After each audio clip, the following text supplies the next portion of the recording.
রাহু কেতুর ২০ নজরে ৫ রাশি, সতর্ক থাকুন জাতক জাতিকারা, জেনে রাখুন এর প্রতিকার। নমস্কার দর্শক বন্ধুরা, প্রিয় দর্শক বন্ধুরা, সকলে কেমন আছেন? আশা করছি ভালো আছেন এবং সুস্থ আছেন। আমাদের দৈনিক রাশিফল এবং টোটকার ইউটিউব চ্যানেলের পক্ষ থেকে সকলকে অনেক স্বাগতম জানাই। আজ আরও একটি বিশেষ ভিডিও নিয়ে চলে আসলাম। তো আজকের ভিডিওর বিষয়বস্তুটি কিন্তু রাহু এবং কেতুকে কেন্দ্র করে হতে চলেছে, এবং আজকের ভিডিওর বিষয়বস্তুটির শেষের দিকে কিন্তু থাকছে বিরাট চমক এবং তার প্রতিকার, রাহু এবং কেতুর প্রভাব থেকে বাঁচার প্রতিকার। তো সম্পূর্ণ ভিডিওটি দেখার অনুরোধ রইল সকল প্রিয় দর্শক বন্ধুদের কাছে। সম্পূর্ণ ভিডিওটি দেখুন, আশা করছি আপনাদের উপকারে আসবে। চলুন ভিডিওটি শুরু করা যাক। বৈদিক জ্যোতিষশাস্ত্রে রাহু এবং কেতুকে ছায়া গ্রহ হিসেবে কিন্তু বিবেচনা করা হয়ে থাকে। যখন এই গ্রহগুলি কোনো ব্যক্তির কোষ্ঠীতে শুভভাবে অবস্থান করে, তখন তাকে কিন্তু দরিদ্র থেকে ধন সম্পদের শিখরেও কিন্তু পৌঁছে দিতে পারে। তবে যদি কোষ্ঠীতে রাহুর অবস্থান প্রতিকূল হয়, তবে সেই ব্যক্তির মৃত্যুর সম কষ্টের সম্মুখীন কিন্তু হতে পারে জীবনে। চলে আসুন জেনে নেওয়া যাক কোন ৫টি রাশির জাতক জাতিকাদের জীবনে রাহু এবং কেতুর মারাত্মক প্রভাব পড়তে চলেছে এই সময়টির মধ্যে দিয়ে। রাহু ও কেতুর মৃত্যুর মতো যে যন্ত্রণা দিয়ে থাকে, সেটির বিস্তারিত একটু জানব। বৈদিক জ্যোতিষশাস্ত্রে শনিকে দণ্ডদাতা গ্রহ হিসেবে বিবেচনা করা হয়ে থাকে, কিন্তু রাহু ও কেতুকে প্রতারক এবং ছায়া গ্রহ হিসাবেও কিন্তু গণ্য করা হয়। জ্যোতিষশাস্ত্র অনুসারে শনি কষ্ট ধীরে ধীরে আসে এবং তা অনুশাসন কিন্তু শিখিয়ে দেয় প্রত্যেকটি ব্যক্তির জাতক জাতিকাদের জীবনে।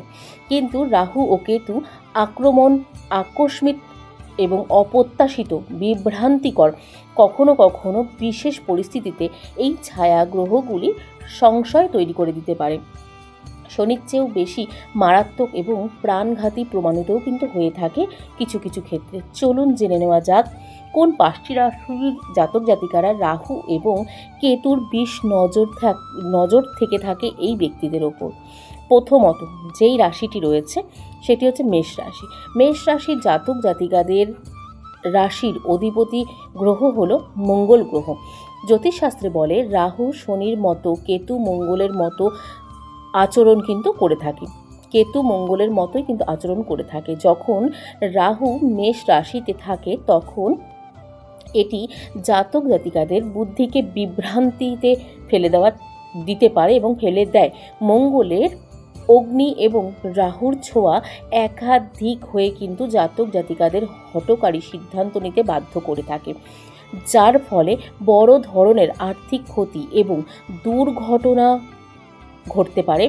এই রাশির জাতক জাতিকাদের কেতুর প্রভাব বিচ্ছিন্নতা এবং মানসিক অবসাদের কারণও কিন্তু হয়ে থাকে বলে মনে করা হয়।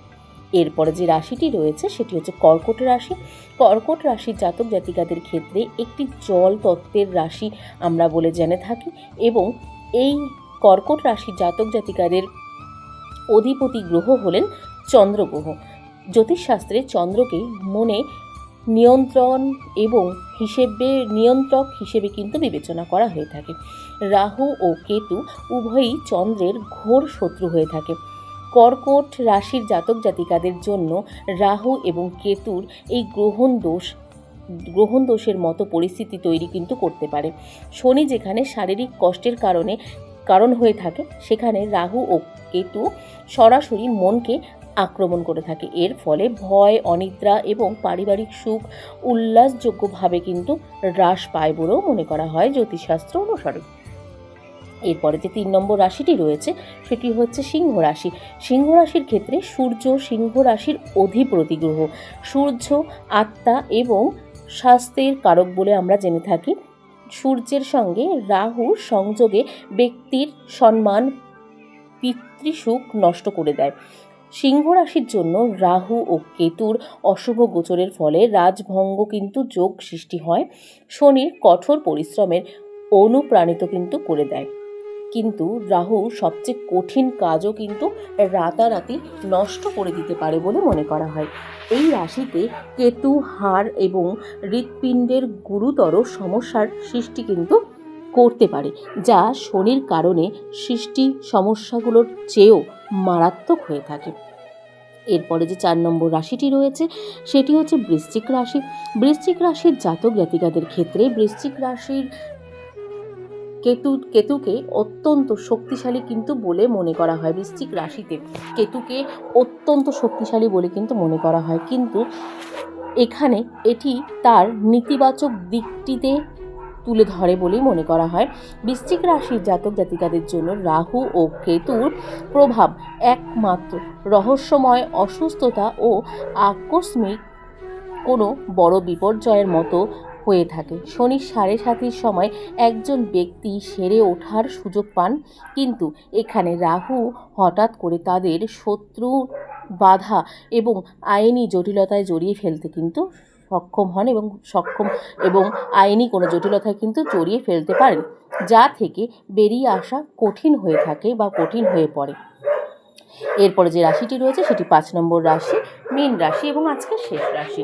মীন রাশির জাতক জাতিকাদের জীবনেও মীন রাশির হলো রাশির শেষ রাশি এবং যার অধিপতি গ্রহ হলো বৃহস্পতি।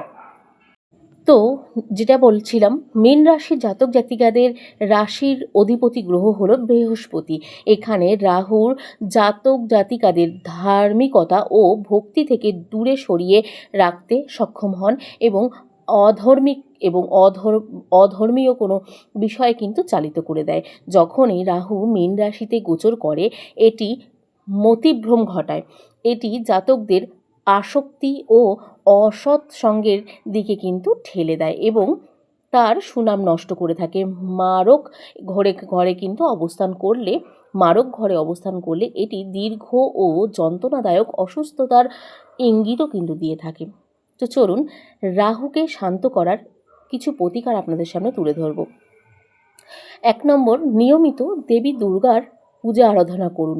তাতে রাহু থেকে মুক্তি পাওয়ার অনেকটা সুফল কিন্তু আপনারা পাবেন। আপনার শ্বশুর বাড়ির লোকেদের সঙ্গে বা আপনাদের গুরুজনদের সঙ্গে সৌহার্দ্যপূর্ণ সম্পর্ক বজায় রাখুন, তাতে কিন্তু আপনারা অনেকটাই ফল পাবেন।